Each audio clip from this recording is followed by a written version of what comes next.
friends, welcome back to another episode. I'm Monica Yates, and today we have Samantha Smith on the podcast, and I'm very excited for you to listen to our conversation. It was spicy, it was juicy. If you put two Sagittariuses in a room with a red outfit, you are bound to know what is going to happen next. So that's what happened. We had so many technical issues. We had to get my fiance in the room, and it was like, this is why we have men, because I swear to God, he just looked at the computer and then it was fixed. I'm like, how did you do that? Like, they have their own magical powers of just fixing things, I swear. This episode went in so many different directions and it was so juicy. If you are running your own business, you need to listen to this episode, especially if you're in the coaching space. For those of you that don't know, I started in the coaching space a long time ago, before coaching was really a thing, right? When I remember looking up coaching and it was like not a thing, I was like, what the fuck is a coach? I thought a coach was like for a basketball team. There wasn't much out there. There wasn't, it wasn't talked about, and there definitely was not this whole trend of like make $1 million by being a coach and all you have to do is work 4 hours a week. Like, I'm like, who does, like, that's not me. So sorry, not one of those.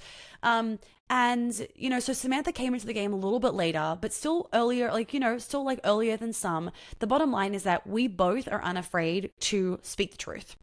And what I really loved about this conversation is we gave it to you real, and we weren't afraid to do that. I mean, you wouldn't really expect anything less from me, and you wouldn't expect anything less from another Sagittarius. So if you run a business, listen to this episode. If you have ever felt like you want to move overseas, listen to this episode, because Samantha also talks about her move to Madrid and how that really helped her and shaped her and defined who she is today. The bottom line is, I really hope this episode supports you in just breaking out of the shell, being unafraid to be polarizing, to speak what's on your mind, to be bold, to be courageous, because that is what is going to get you where you want to be.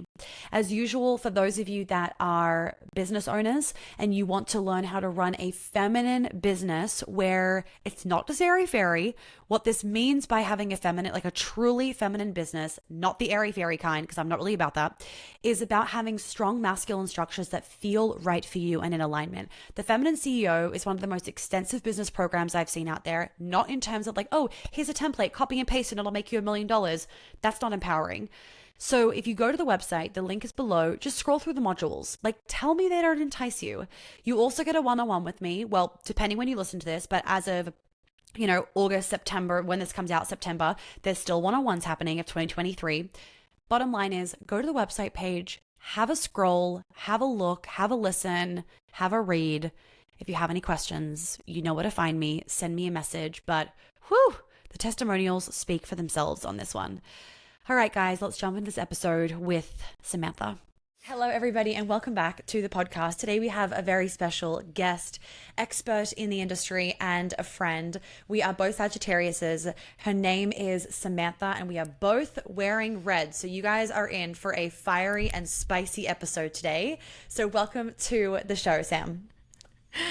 Thank you so much for having me. I'm excited to be here. I know it was Of too course. funny when we jumped on and we both realized we're matching, but it's the energy for the episode. Exactly. And we've had some technical issues, and then we had to get my fiance to come in. What was that? Fiance to come in, and then he fixed it. So we're like, he didn't even do anything different, but I think it was just a masculine touch that was needed to just calm down the energy in the Riverside room. I love it. Anyway, let's jump into it. So Sam, if you want to share with everybody a little bit about you as a person and then your business and kind of what you do for work. Yeah. Okay. So you mentioned that we're both Sagittarius, which I feel like my sort of life's journey is a beautiful reflection of that kind of energy. So my story really started when I was 21 and I decided to study abroad in Spain. And I was just trying to have fun and I was playing around on Tinder. I met a guy, fell in love, and then my whole life kind of changed from there. And so that is what led me to, when I went back to school to finish my degree after that, really realizing that corporate America just like wasn't something that I wanted to go into just yet. I was at a summer internship after I had just traveled all over Europe and like expanded my mind and fell in love. And I was like, oh my God, what am I doing? Like, I can't commit to doing this for the rest of my life, at least not now. So I really I had a huge perspective shift just from traveling and that whole experience. And so that's when I decided to decline my corporate job offers after school and just move back to Spain, date this guy from the same city, get a random low paying English teaching job and see where my life would take me. And so my journey into personal development was really, it started then when I moved to Spain full time, because I was on sort of my own like self-discovery journey of not only trying to figure out where I fit in the world and what I wanted to do with my career, because I was deconstructing all these ideas of who I thought I was going to be. I had this vision of myself for my whole life that I was going to be this like, you know, boss woman wearing like a suit, carrying like the designer briefcase and, you know, stomping my way around Chicago. And that's where I wanted to live. And like, it all just was dissolving and disintegrating. And so I really didn't know who I was or like what the vision of my future was going to look like. And I was also working through some body image stuff after college and all of the binge drinking and partying and all of that. And so that's kind of how the portal of self-development opened for me, was because I was in a space of confusion and sort of like self-loathing of not really loving myself or my body. Yeah. And so I leaned on things like yoga and meditation and books. And I started listening to podcasts, and I really started to reconstruct my vision of who I was and build that self-belief back. And slowly over years, you know, changing my life through changing my mind and subconscious reprogramming. And then I had no idea that that could be a job, like sharing that work and those gifts with people. So I kind of started really innocently in a way. It was like 2017, 2018. Obviously, the coaching industry was like way different then. I had no idea that it even existed. We kind of started like at the same time. I didn't even know that. Yeah. And so I think like, you know, I wasn't running a business yet then, but I was like starting to kind of see, oh my God, like people do this for work, you know? So I feel like I really got my start probably more in like 2019. But yeah, you know, it was so different back then. Oh my God, and so so different back then. It is, and we'll talk about that today, like how it's changed and the good and the bad with that. Because yeah, when you and I mean, when I started, nobody was a coach. It was, I mean, when I started, nobody was even talking about periods on Instagram. And now like every second person is a period expert. I'm like, because you've read one book does not make you an expert. yeah, no, totally. But that's like with anything, with any topic Right. now. It's like everyone's like an expert for 5 seconds because Yeah, it's crazy. So going back to college real quick, I obviously didn't have a college experience because you don't really have one in Australia. It's kind of different unless you know, live at university, because you live like far away from uni, like you're what we call a quote unquote border, which means that generally speaking, your family lives on like a farm, like hours away from the main city. And so you board at uni. You don't really like, the college experience is like, you can't even compare it compared to America. What do you feel like is detrimental, at least for women, about the college experience in America, that like in hindsight you can look back on and be like, gosh, this kind of, these situations that you're constantly put in or whatever is really damaging to a woman's mind and body? And then what parts of it do you feel like are really important for women to experience? Yeah, this is such a funny question to think about, because like I loved my college experience and I wouldn't trade it for anything. But also, you probably feel this too, like being an entrepreneur now, like, you know, someone who spends $100,000-$200,000 on college education, you kind of look back and you're like, that was a fucking scam. You know what's so funny is last night we had a friend over for dinner and he was saying how, like, for example, this school here that my fiance went to, it costs $35,000 a year to send your child there. And I said to my fiance, I said, I'm not fucking paying $35,000 a year for a sixth grader to go to school. Like, I'm sorry, but like I went to a private school. I grew up with a good education, but it just blows my mind, especially nowadays, like more so in America, you guys pay an astronomical amount for education, which to me is just fucking crazy. It should just be a given. Everybody has good education. You shouldn't have to pay for that. It blows my mind. And I'm like, I'm sorry, why do I have to pay $35,000 for my child to go to fucking school for 1 year and learn what? They're not even learning how to like do taxes or anything helpful. Like they're actually, you know what I mean? Like what stuff do you really still use that you learned in school? Like I don't know how to do Pythagoras' theorem anymore. I don't like so much of that stuff we don't even use. Yeah, I think it's a Pythagorean. Is oh wait okay wait Pythagoras no okay we call it we call it Pythagoras' theorem in Australia at least, so you probably Okay. pronounce it differently in America, but we definitely call it that because I fucking remember that stupid like triangle thing or whatever, Yeah. and that's like that's the one name I remember from math class, and I did the It's hard maths and I still can't remember it. It's always the example that we give of like, I do not need to know that SOHCAHTOA, like a squared plus b squared equals c squared. But yeah, it's crazy. And I have a nephew who's 3, and my brother was telling me like it can cost like $6,000 to $12,000 for a preschooler to like go to a good preschool. It's just crazy. But aside from the finances of it, to go back to your question, I think there's so much about the college experience that can be really challenging for women. I mean, just first off, the drinking culture and the way that you're kind of like expected to just binge drink and beer bong and do all of these things, and also look super skinny and hot and be able to stand on the table at the frat party and feel desirable or whatever. There's that, right? Just like the culture of it. I think there's also like a competitiveness sort of thing when you're in that like environment. Everybody wants to be wanted, especially when it comes to like relationships and sex and things like that.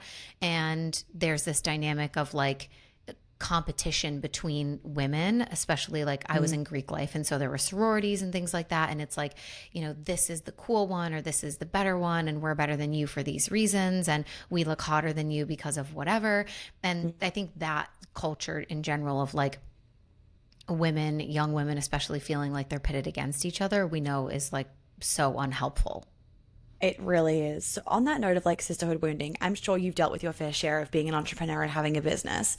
For me, like I lost a lot of quote unquote friends. They weren't real friends, obviously, when I started my business because of the jealousy and the competitiveness and whatever. What has been your experience, and what have you found you've had to really anchor into in this, like in this transition of going from the quote unquote normal life where, you're all kind of doing a similar job and whatnot, and now you make a lot of money and you run a business and you have a large Instagram following and whatnot. What were some of those hard challenges that you had to go through with the sisterhood wound, and like where are things now? Yeah. So I think my experience with this was sort of unique because when I started my business, I had moved like across the world to a foreign country where I didn't know anybody. And so I feel like I was fortunate in the sense that I didn't have the proximity to the people that knew me, the old me, or had like that pre-constructed identity of who I was. I wasn't having to go to baby showers or like weddings or be invited to birthday parties or like go to actual in-person things where you're seeing these people that you grew up with or went to high school with or whatever. And so I was already pretty isolated, right? And so I think that really actually helped me because I wasn't even like, I didn't even have the peripheral vision of like, oh my God, like no one else around me is doing this, or they think it's weird. Or when I go to their house, like they don't ask me about it, or they do, and there's weird energy. Like I just didn't have any of that. So I think it really served me in those early years of my business because I just literally didn't even realize. But I will say, like, people, you think that your friends and your closest people are going to be the ones who support your business the most. And then you always find out that they're not really. Like there's that meme that's always like, strangers support your business way more than your best friends do. And I think there were definitely times where I wondered, like, why don't my friends ask me about it? Like they're watching my stories, like they're seeing what I'm doing.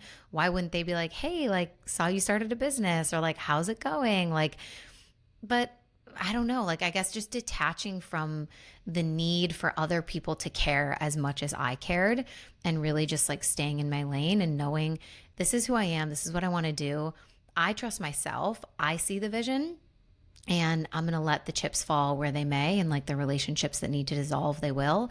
And the ones who are real friends who want to support me even when they don't understand it, like those people are going to be there as well. And like, luckily, like a lot of my friends from college, my closest friends, like I've maintained those relationships because they're just That's great. those kinds of people where it's like, Yeah, they don't really like, they don't love me for my business. They don't Yeah. care that I'm on Instagram. Like, and maybe, you know, they didn't ask as much about it because it's not significant to them. That's not the basis of our relationship. And you know what? I think this is a really important point that you bring up. I mean, number one, if you are running your business and you want validation from other people, you're already setting yourself up for failure. But then number two, like I've got a few friends like this where we grew up together in Sydney and like they don't care about my business because why should they? Like I'm not different. You know, like you are different, but it's almost like it's a good thing they don't care because they're not putting me in this like she's special box. Just like I'm not asking them intricate details about their job, they're not asking me. It's usually like, yeah, how's business, like how's work, same thing, like yeah, good, okay, next. Because like you said, their friend that they love you, they don't care about your business. Yeah, exactly. So I think that's really it. for one time only, I am hosting my LA pop-up event and I am so excited to be bringing this to you guys. We are doing this for one time only and it's happening on October 21st of this year. This is a day-long event. It is going to be fun. It is going to be spicy and you are getting an exclusive look into my book before it has even come out. I am very excited for this. We are going to be going into polarity, manifestation, self-respect, boundaries, procrastination, perfectionism, and so much more. You will also be getting a Q&A with myself and my fiance, which is very exciting. For those of you that run your own business, you may want to look into the VIP option as well. Some of the spots have already been snagged, but if there is any left, maybe that one is for you.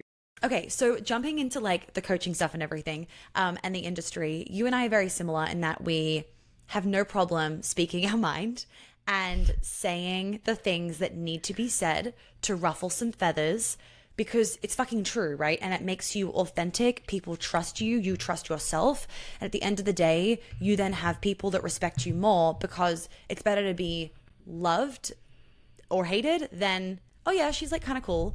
So what are some of the biggest things that you noticed coming into the industry when it started to get bigger? Because like we said before, when the industry just started out, this is kind of like when I was getting into it, it was so different. There wasn't this like, there is this really dark side of the industry. And especially I think it's because there's a lot of women in the industry. It's women against women. And it's like, it's this competition and all these sisterhood wounds of, you know, we're all like, oh, women supporting women. I'm like, it's bullshit because women are pulling down other women and publicly bitching about them online to make them feel better and make them feel like they're the queen bee and they're doing the right thing and everybody else is wrong. So what have been some of the biggest shifts that you've noticed since the industry has kind of gotten bigger that you've had to really pull yourself away from?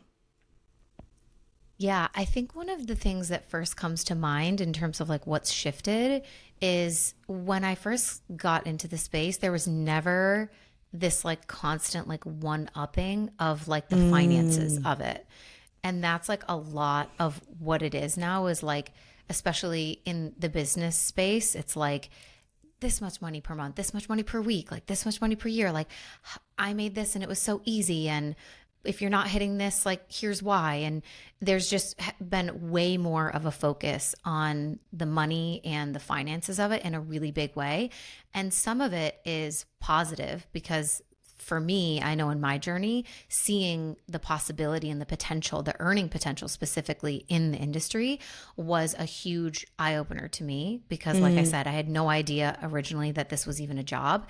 And then when I saw people making $100,000 a month, I was like floored. I couldn't even believe that that was something that was happening. So I think there's positives of like expanding people's mind.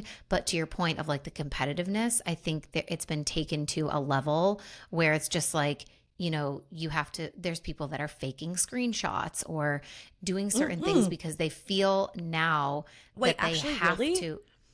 Yeah. Like people like faking screenshots or of like payments or inboxes or things like that because of the pressure of like, yeah. If I'm not showing like the money of like what's happening in the Then back, I'm not good enough. yeah, it's sort of like a way to build authority. And I think there's way better ways to build authority than to just show the money.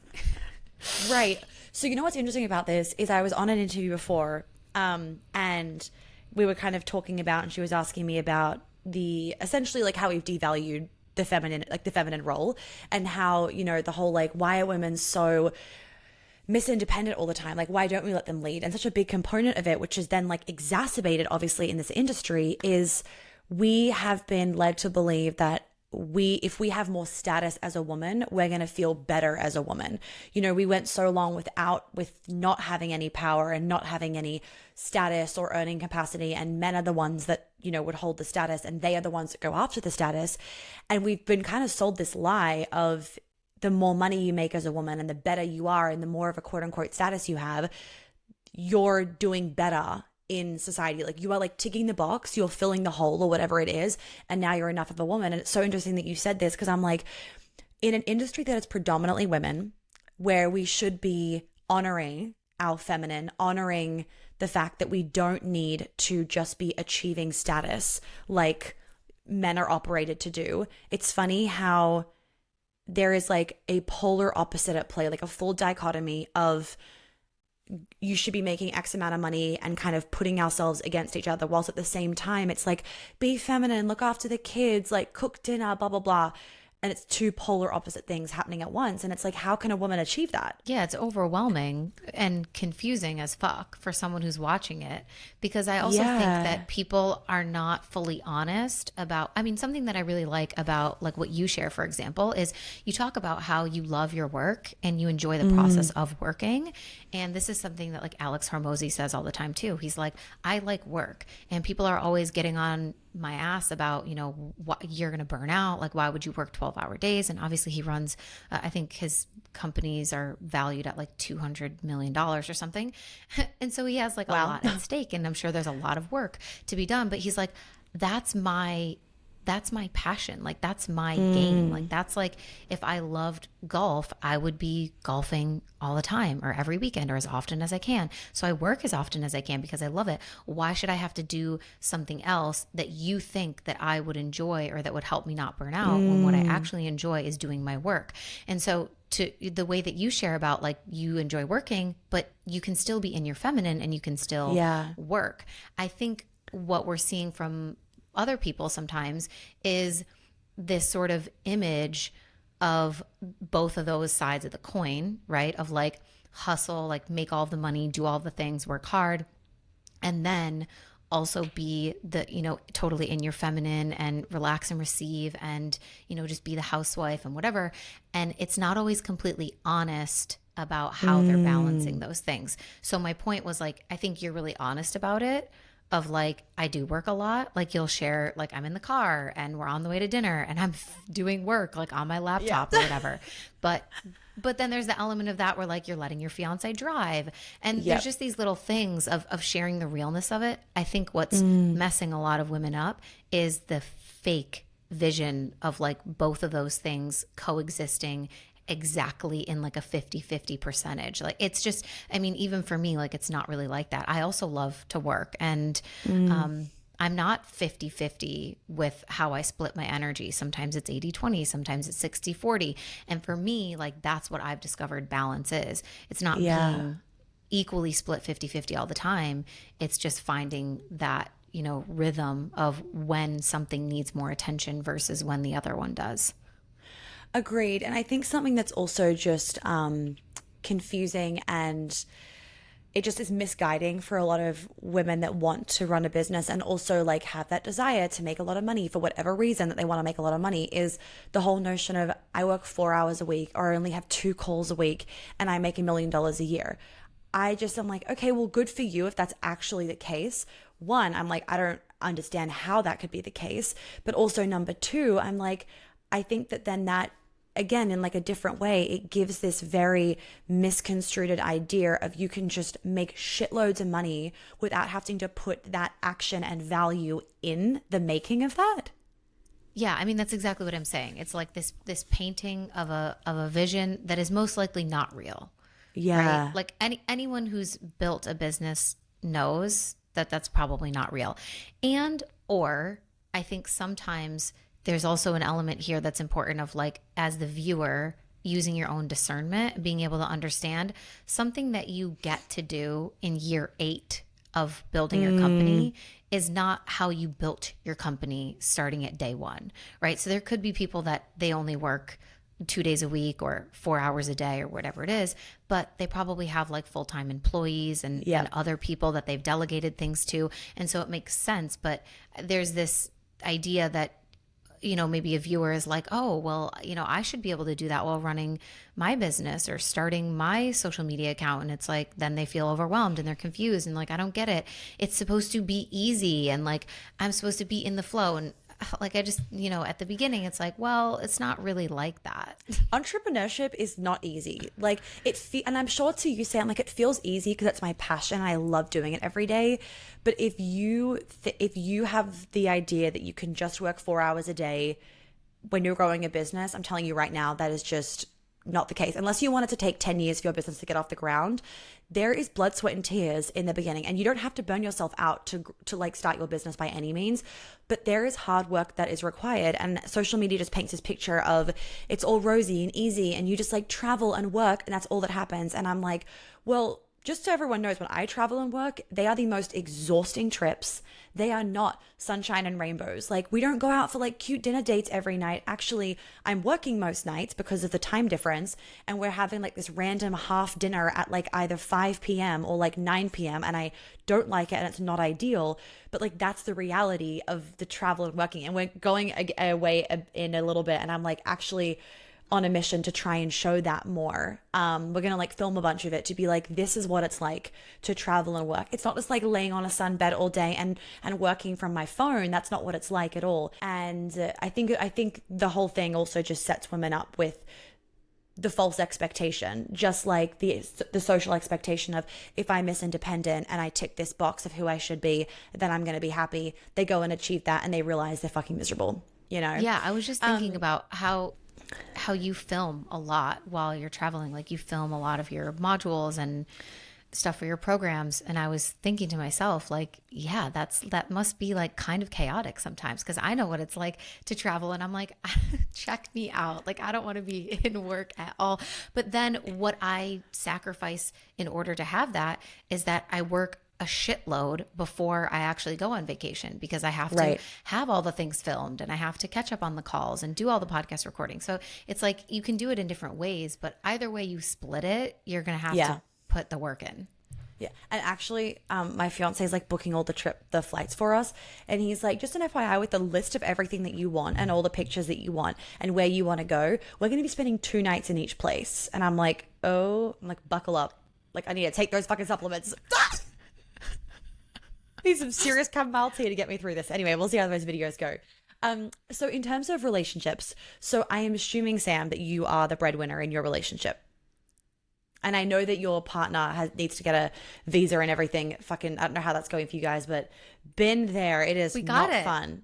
Oh, yay, you got it. That's amazing. Yay. Oh my God, I'm so happy for you guys. Okay, so what have you noticed has been some of the things that you guys have had to work through with you being the one, and I guess more so before he had a visa, you were the one that was working and making the money. And I know we kind of spoke about this really briefly when I came on your podcast, but share a little bit like what that dynamic is like and what challenges you guys have had to learn to move through.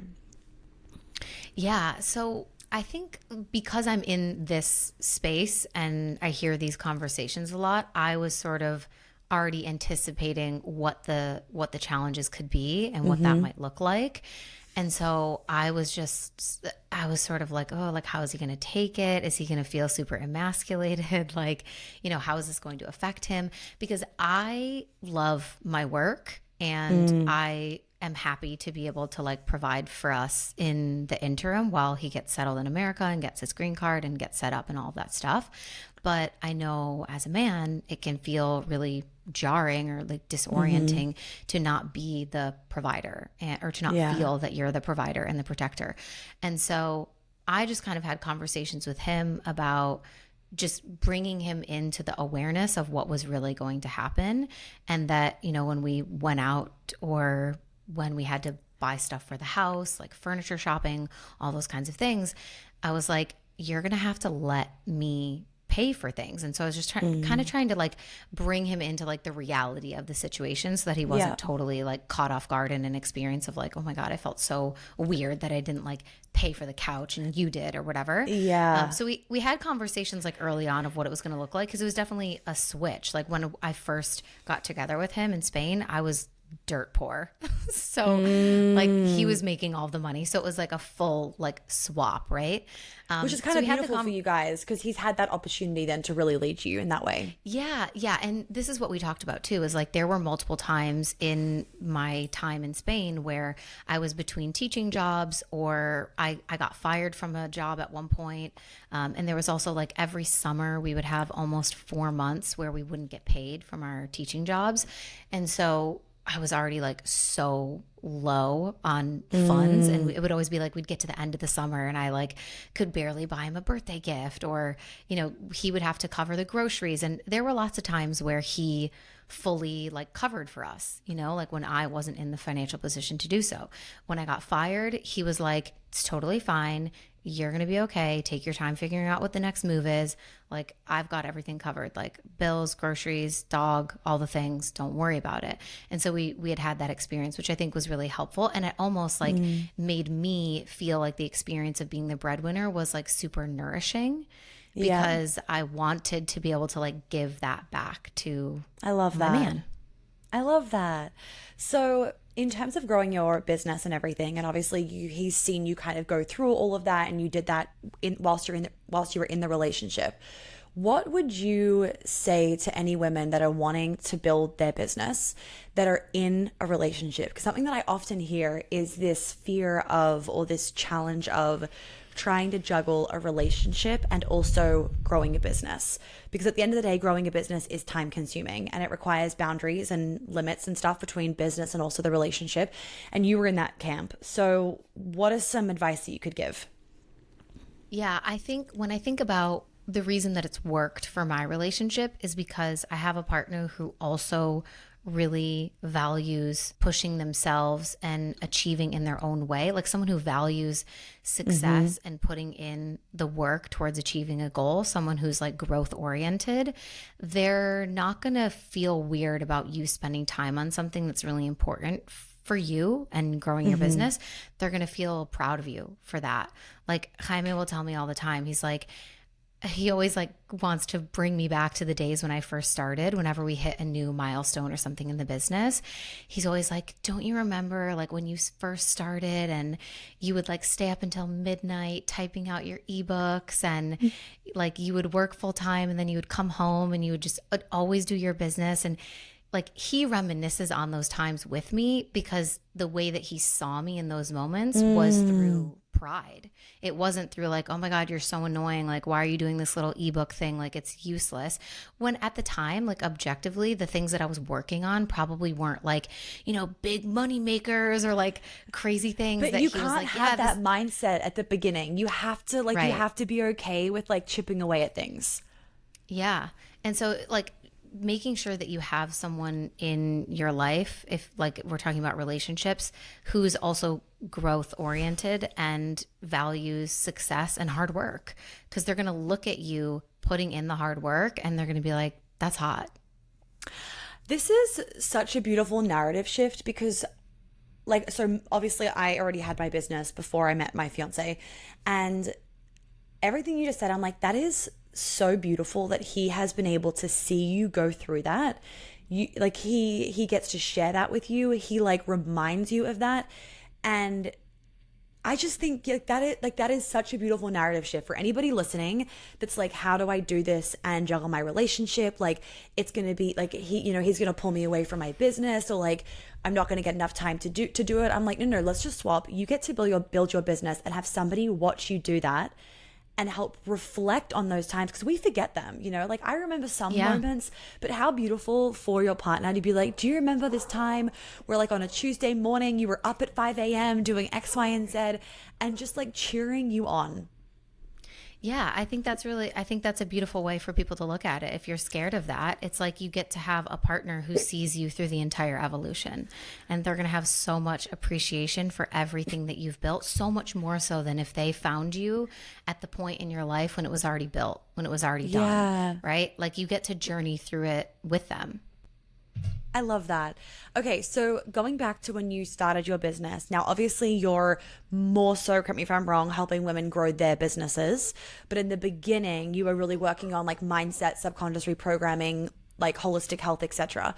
What were some of the things where maybe you didn't know at the time they were really moving the needle, but looking back, you're like, these were some of the things that really moved the needle? And not even necessarily just like acts, but like, you know, like not necessarily just the doing of things, but also the mindset shifts or the things that you were doing for yourself that had an impact in your business.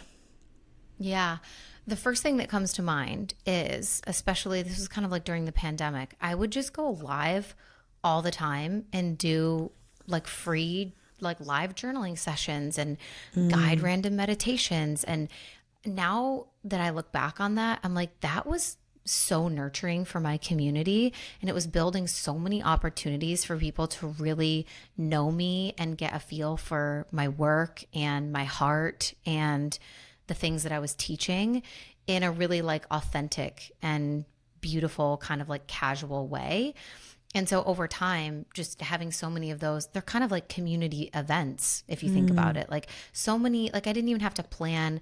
Of course, I was doing master classes and things like that, but it was so much less planned. I would even go live and just do like workouts, which is so I funny to love think about that. now because I haven't done that in so long. But it was like, I would just go live and be like, I'm going to do a circuit. Like, if you want to do it with me, like, let's do it. But it works. Yeah. It's funny to think about now because like you probably wouldn't see me doing that on my Instagram now. I mean, maybe I should bring it back, but it was like those little things that just really made people feel part of the community or like they were in my space. So I think that's something that's when you're doing it, it feels super underrated because it's like, what's the ROI? Right. Like doing this one live video or giving away a free meditation or working out on camera. Like, what is the ROI? Right. But it's one of those things that's like a long game sort of thing. And if you're not in it for the long game, like just reassess things, you know? Quit now. Yeah, like that's how I should have said it. Just like fucking stop because you're not in it for the right reasons. Like absolutely not.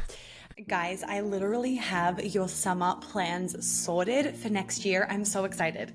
If you haven't heard the fabulous news, I am bringing my 3-day immersion back to New York City where it all started in 2019 for the first ever event, Never Not a Vibe. And I am crashing your European summer because I am doing my first Europe immersion event. I cannot fucking wait. I'm screaming, but I am not going to scream down the microphone to you because you're probably not going to enjoy that. If you have not heard the memo, if you have not gotten the memo, then you're probably not signed up to my email list, which you really need to be. If you didn't listen to the recent episode, which we'll link below on the kind of changes coming, then I would go and listen to that. The waitlist gets a $500 off code. So you probably want to click the link in the description right now before we get back into the episode. And then you forget about it. And then you're like, oh my gosh, I didn't know this was happening. If you click the link below, you can sign up to the waitlist, but you can also get the dates for the New York City immersion and the Europe immersion. You get the prices, the everything, so that you can save the date. You can put it in your calendar. No one then gets priority over you. And you get to have the best summer of 2024 because you get to spend it with me, and more importantly, you get to heal your trauma and fully step into the most radiant, sensual, magnetic, alluring, abundant, delicious woman that you could possibly imagine yourself to be. So I'm so excited. Make sure your name is on one of the lists or both of the lists if you're thinking about coming to both, and keep a lookout in your emails for all of the information as we start to drip it out to you guys. Oh, I'm so excited. So with the women that you work with for business and whatnot, what are some of the things that you have noticed people don't put value on that make huge like shifts or really help push that needle forward in their business currently? Like even just like we were talking about before, like people could be comparing you to how you are in business right now, but it's like Yeah, but you got here and there was a whole journey prior to that that you had to go into. And we hear about all like the cold DMing and like when I get that shit, it is just like fucking gag.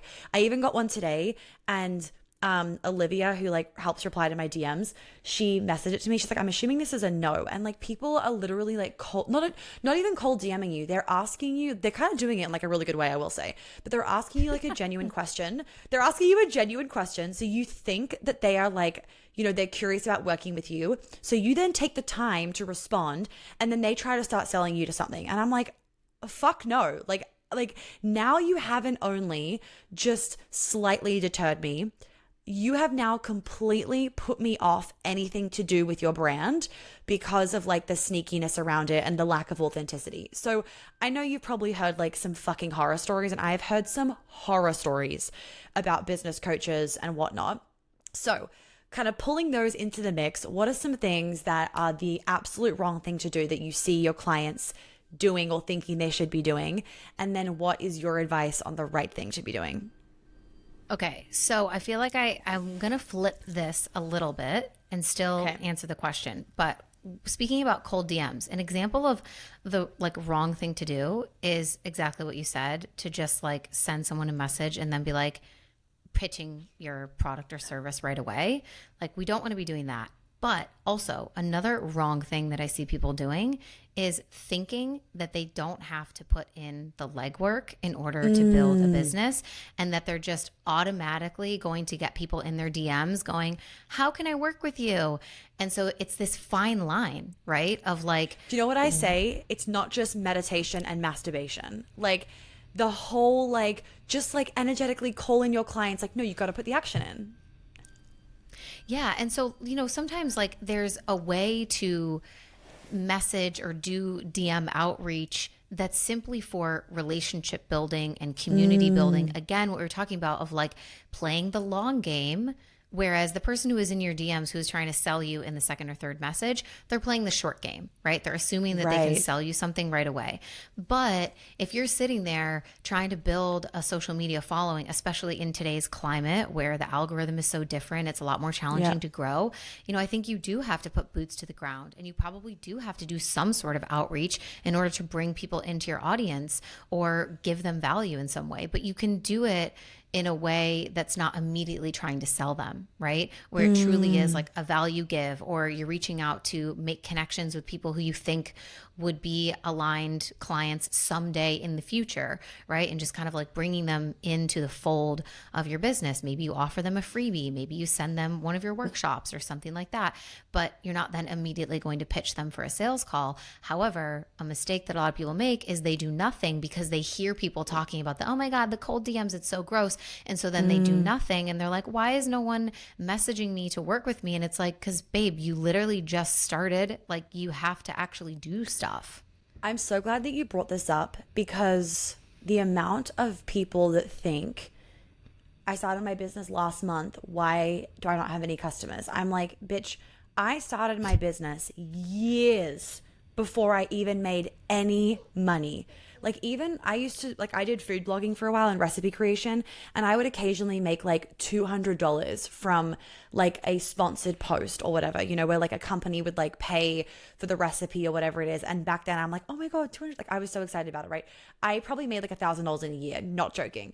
Then even when I actually properly started this business, it took me, I'm not joking, a good year and a half to start making just $200 a week.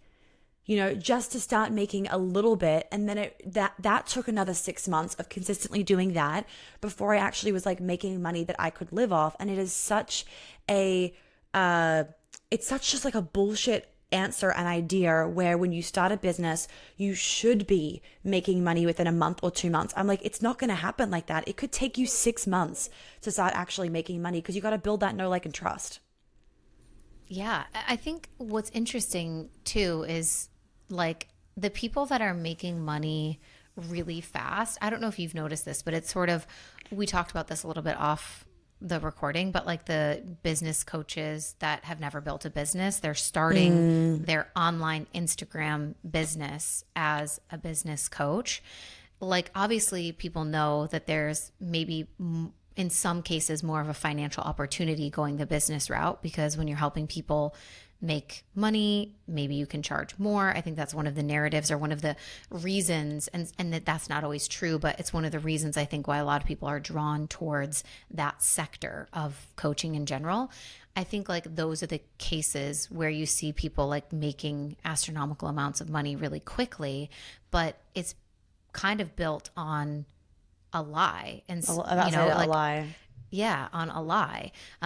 Because if you really are building a business in which you have to cultivate true skill and be an embodiment of the work, like that doesn't happen overnight, right? Like that takes a lot of time. And just for some context too, like when I first started, I was charging, I took on 7 clients for the beta round of my very first program.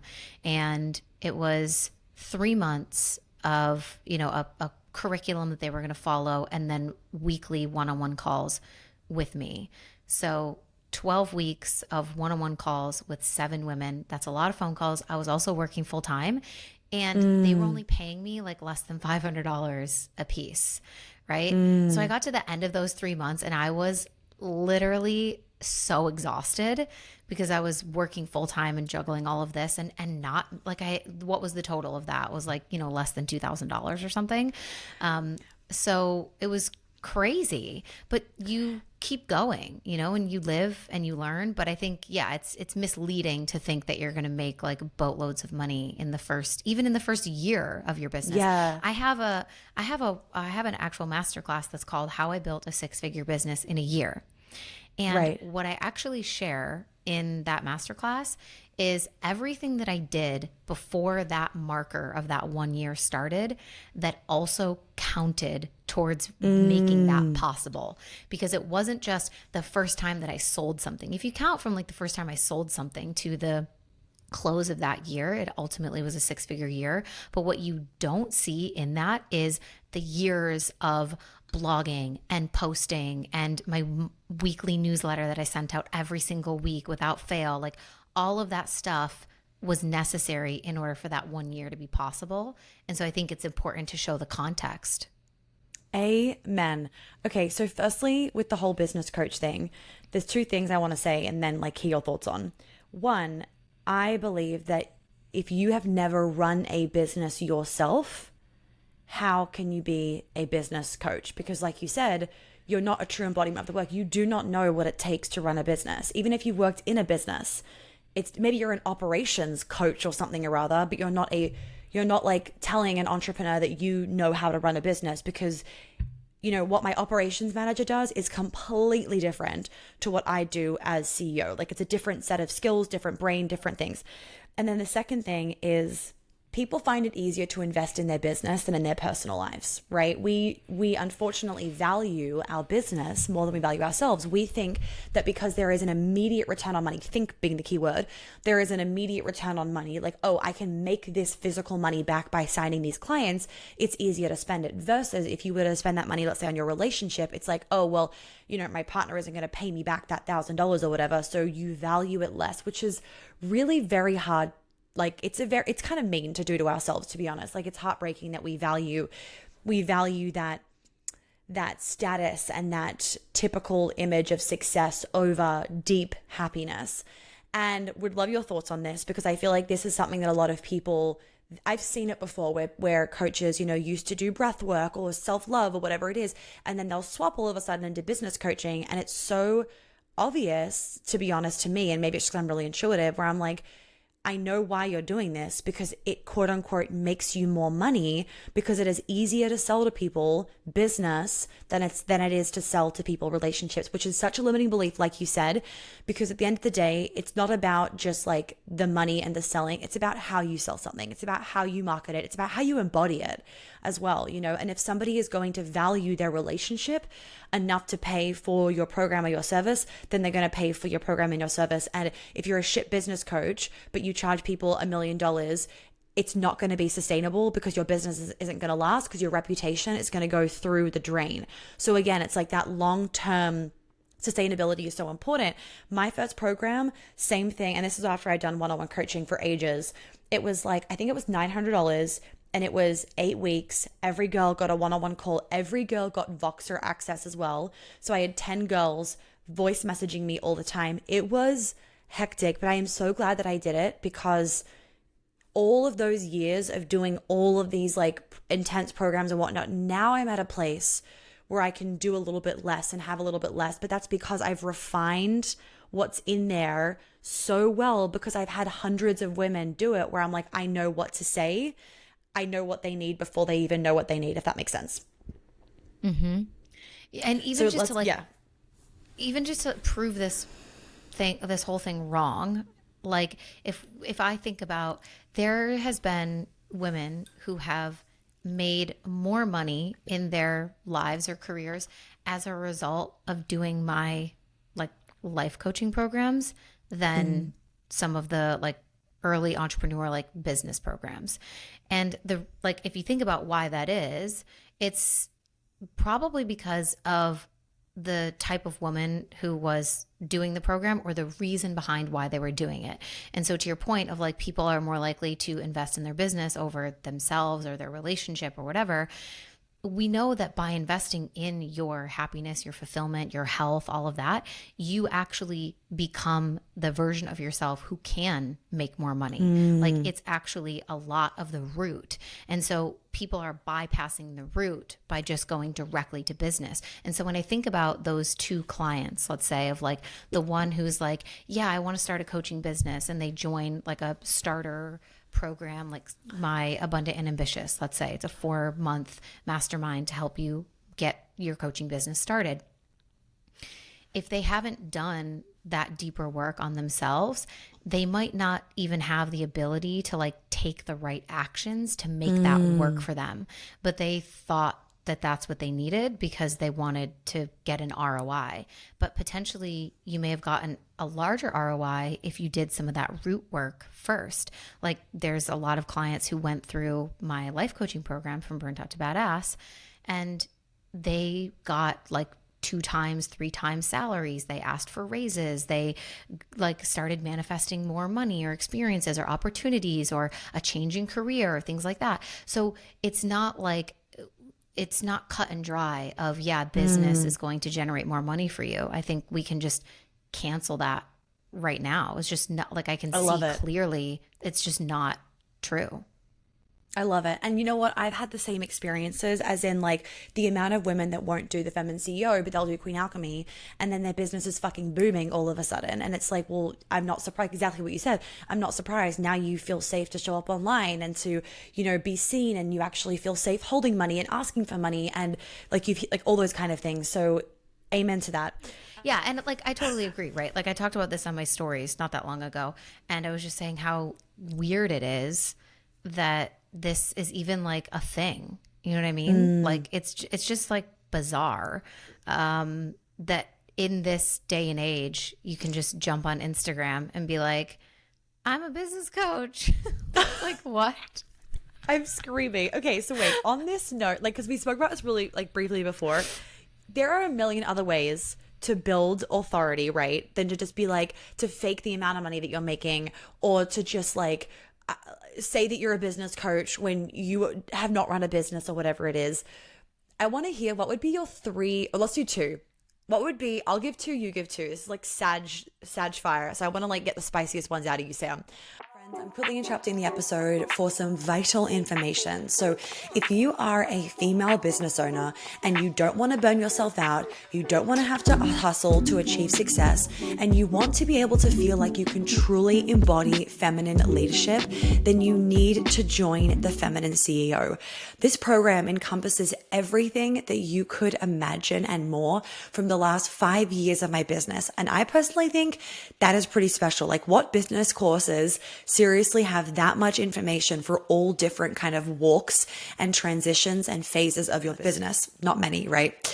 It is suitable for everyone, and it will take your business from just being okay to being a well-oiled machine. The best bit is that I am currently updating the videos, which will mean that a by about September, if not earlier, of 2023 this year, you will have a whole new library of chic, beautiful, and of course, very entertaining modules for you to step your business up to a whole new level so that you really have that masculine structure with the beautiful feminine flow, because I am a genius and gun at it. And without that masculine structure, you cannot have the feminine flow. And as you guys know, when I'm saying masculine structure in your business, I'm not saying all these hectic strategies and email funnels or anything like that. You'll see inside exactly what I mean, and it feels so fucking supportive. Additionally, Jelly's joining. See, I said entertaining. Additionally, you also get a one-on-one with me that you'll be able to use in the 3 months post your purchase. And you will also be getting a Loom video from me, which is like a screen video recording where I will give your social media and your website a bit of an audit so that that can also be elevated too. The most important piece that you guys have heard me talk about a million times over and over is the healing component, so that you can actually show up in your business and have the visibility and the success and the growth that you desire. And the beautiful thing about the Feminine CEO is that with that one-on-one and also with the modules that are in the Feminine CEO, that healing component is there for you, which is often, if not always, the missing piece of so many other business courses, masterminds, programs that are out there. There is a payment plan available as well, and you can get stuck into it and start implementing everything right now. So the details are below. You can click that. You can click the button. You can join now. I will see you soon, and you can start implementing everything in your business starting in the next 10 minutes and seeing the success happen immediately. What would be the 2 things that you would say to somebody that would build fucking authority in a way that does not involve money, figures, digits, etc.? One, I think, is like commanding presence online in being super unapologetic with the way that you show up. And so Alex Earl is a good example of this. People talk about her and how she like blew up on TikTok and got so famous and all that. She apparently was I don't know who she is, so I need to like Google her afterwards. Okay, she like lives in Miami. She's a college student, but she's like one of like the biggest TikTokers now. Okay. So apparently she was posting for years. And then as soon as she kind of started showing her like messy room and her skin struggles and her like drunken hungover states and stuff like that, she started to get like a huge following because people respected her. Now we're talking about like authority, so I'm not necessarily saying like, yeah, be drunk on your social media. Yeah, and you're gonna no one do that. No one do that. I'm telling you right now. Don't do that. Not recommended. But the point that I'm trying to illustrate is like, you're going to command so much more presence when you're truly your fucking self. Like you can just tell when someone shows up on their stories and they're like, so hey guys, and it's just all very like postured and like it's trying to be something. So I think there's that element of it. So that's my one, is like commanding presence by being your fucking self, like, and not trying to be what you think other people need you to be or what's like professional or whatever. Ironically, like that does build authority because people trust you more when they feel like you're a real fucking person. Right. So it's like, oh, I feel like being my, real messy self is not going to build authority because then people will think I'm not professional. And it's especially in today's day and age and, Gen Z and millennials being like our main consumers, probably like people really value knowing that you're real. So there's that. Yeah. The second thing is, I always say this to my clients, polarize to magnetize. The only way that you're going to become magnetic to the type of people that you want to attract is your willingness to be polar. Like a magnet is only magnetic because of the fact that it has polar ends. So you've got to be like really unapologetic in your opinions. And I think Monica is like a really good example of this for everyone that listens to this podcast. For everyone who listens to this podcast, like, you've had episodes where you probably get backlash or people are like, what the fuck are you talking about? Like a lot of the stuff with, like feminism and things like that and the role of emasculating men and all of that. Like, you've got to be willing to stand in the truth of who you are and what you believe, or else you're just going to be this like vanilla, uninteresting version that, yeah, maybe there's people that want to follow you, but it's all mediocre. Right. And mediocrity is contagious. So if you're sitting in your mediocre version, then you're going to attract mediocre people into your environment. And that's just going to be like what your business is. Fucking love those. Amen. And on that one, like the last one, two things. One, people either love me or hate me. And I'm like, amazing. Because I don't want someone to be like, oh yeah, she's fine. Like, then I'm not like magnetizing them, right? You want people to either love you or hate you. It's like when people say like, you've made it when there's some like bad press about you or something, or there's some fucking like Reddit thread. Like, people care enough. When people care enough to bitch about you, then you're doing good. And even just on the note of like the polarizing thing, I did an episode a while ago because it had been like requested a lot about the trauma of like miscarriages and abortions and all that kind of stuff. And that is a prime example, because we got emails where there was one email that was sent like back to back in a short period of time. One girl went fucking off about how it like wasn't a good episode and it was triggering. And I'm like, right, and that's your problem to deal with. And then another woman emails being like just deeply thanking me because she has to have an abortion and she feels so much better about it now, and like blah blah blah blah blah.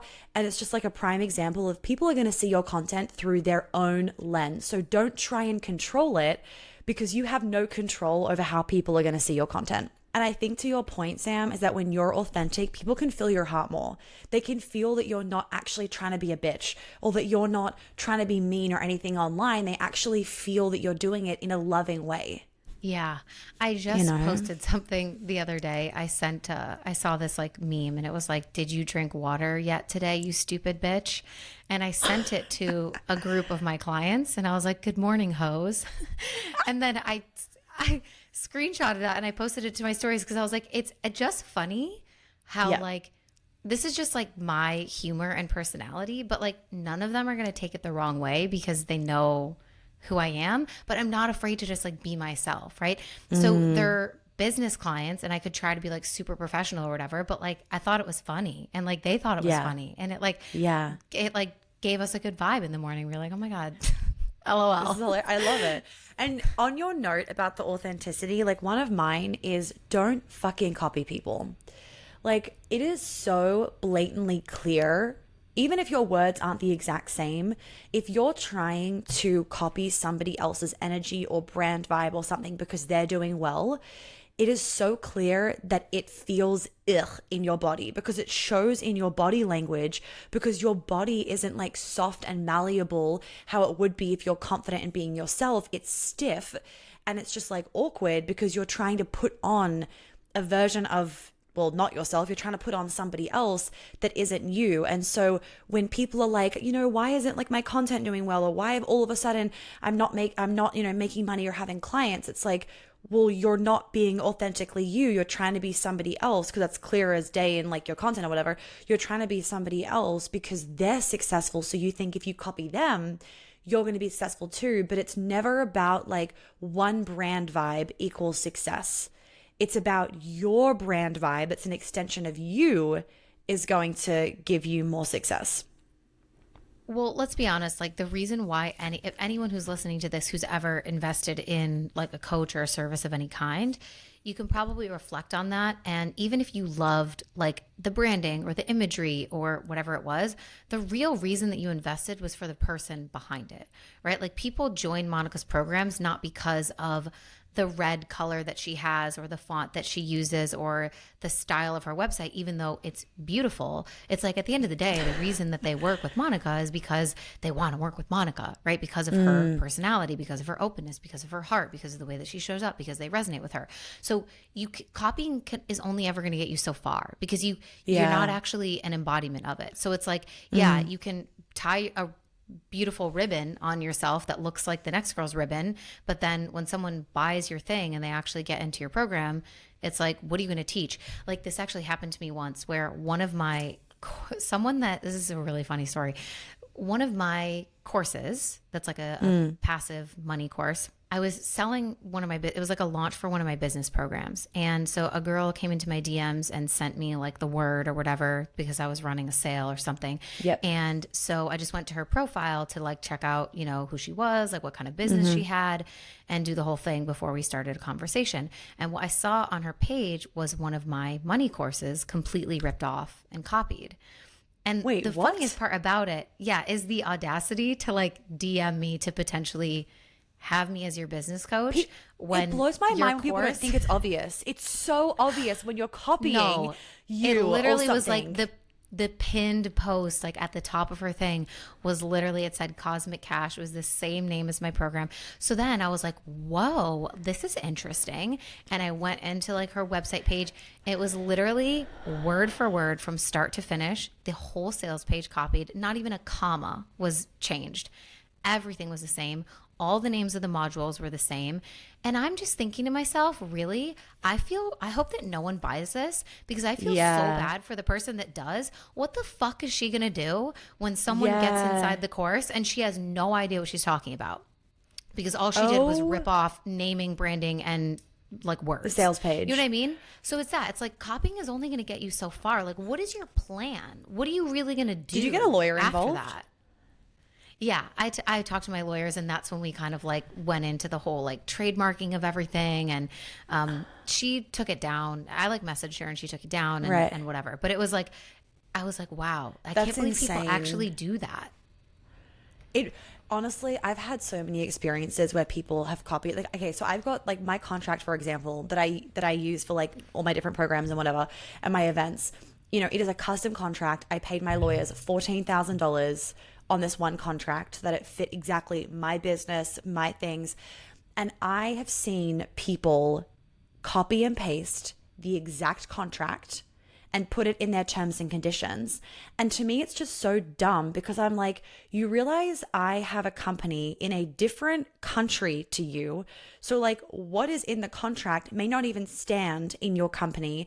You're then using it to like not get refunds back. And the poor person that can't get the refund back because they can't come to the event or whatever it is anymore, they're thinking that they can't, ask for the money like firmly because you have this contract. Little do they know that contract might not even stand in your country. And I'm like, the kind of like the shortcuts that people want to take, I just think sometimes is, again, it's this whole like, I think it's just this culture, especially online, of fast. I want to get there and I want to get there quickly. So I want to take shortcuts because it's going to be faster and it's going to be cheaper, quote unquote, than paying their lawyer 14 grand or whatever it is to make a custom contract. But little do they know that it might actually cost them time and money in the long run. It's kind of like, there was this quote that I saw the other day.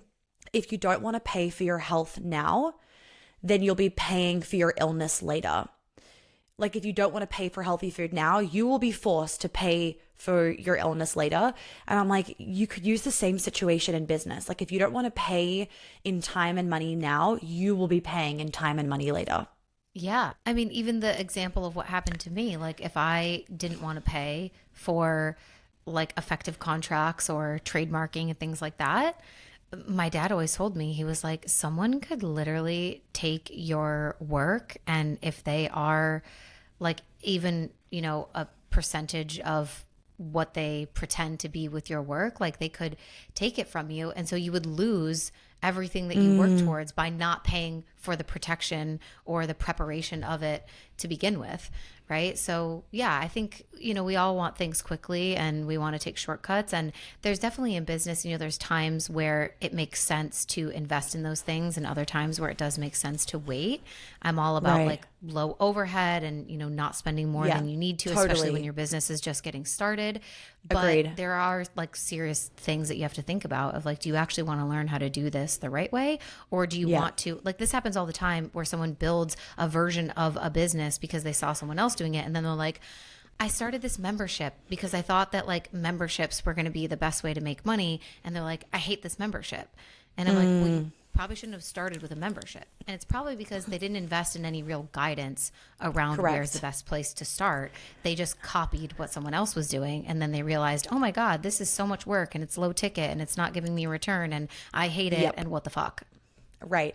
And I think to really clarify for people, because I get questions about this of like, I'm just starting my business out. Should I get a financial advisor or like this instead? I'm like, neither. Just like fucking show up on Instagram. Like that's what you need to do. So like, just to be clear, like you don't need to pay for trademarking and lawyers and all these things until you're actually making money. But once you have some kind of legacy where you're like, I don't want to lose this and I've worked very hard for this, then you need to value paying the right people to get things done properly so that you don't end up hating yourself for trying to make a shortcut because it's cheaper and then getting into either a shitload of trouble or somebody else taking your program, trademarking it before you do, and then you don't really have any options left. Yeah, I think that's a really important point. Like, I'll even get people asking, like, should I invest in Kajabi or like whatever it is? I'm like, babe, oh yeah. You literally need to post. Like that's the focus right now is fucking post. I did not do Kajabi until like maybe I think it was like end of 2020 or something. I was like, nope, you just put it in Google Drive and you send them the fucking link. Like simpler the better in the beginning. Yeah, no, same. Like I didn't switch over to Kajabi until I was making it was probably like late, in retrospect. But right. But people don't realize that like running a business is really expensive. And I think maybe to wrap up, this can be one of the misleading things too of, oh, I make $1 million a year. Yeah, I also spend $500,000 a year, right? On employees, on fucking Kajabi, on accountants, on lawyers.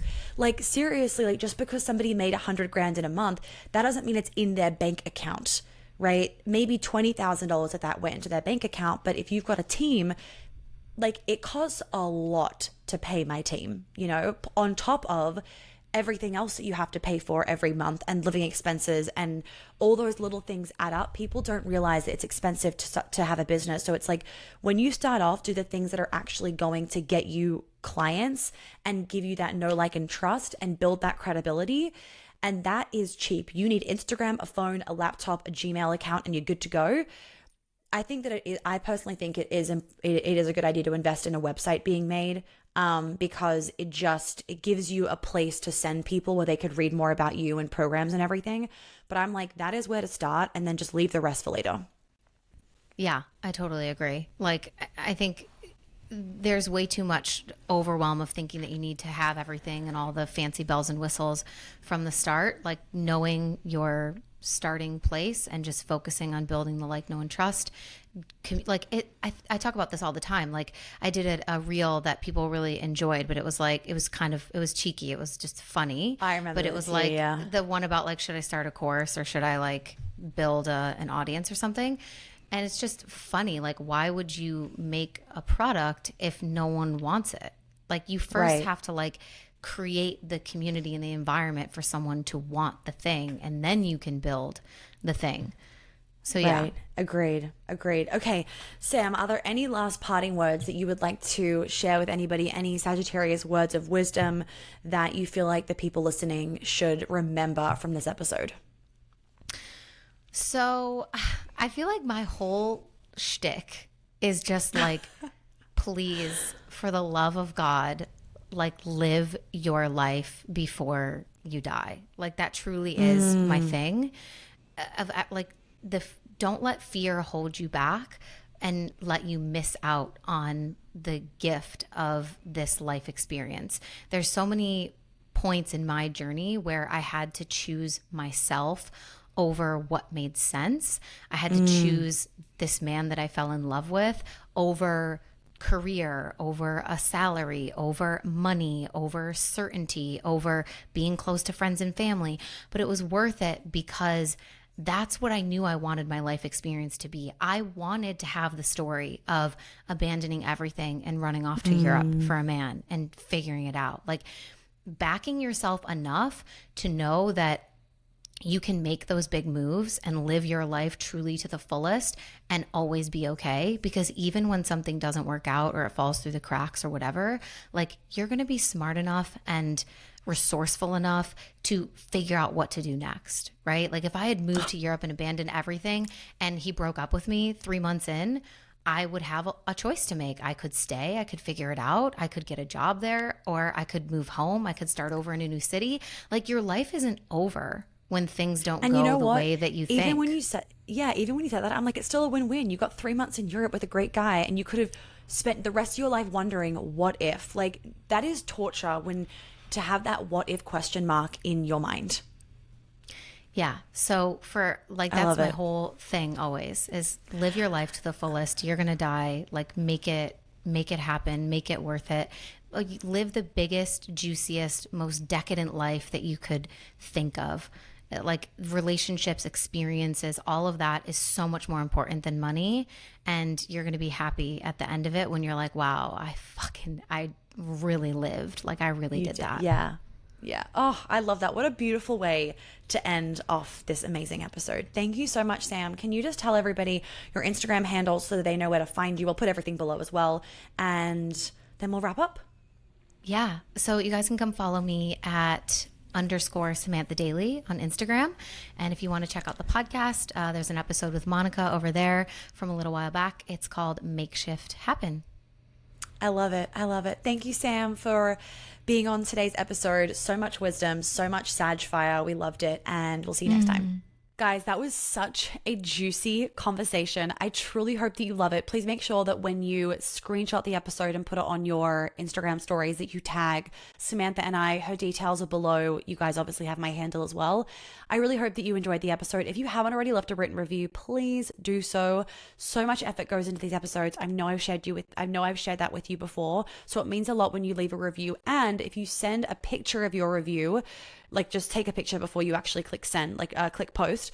If you grab that picture, take a screenshot and send it to media@monicayateshealth.com, I will also send you a little gift in return that you cannot find anywhere else on the website. You cannot buy it, etc. Like you literally cannot buy it.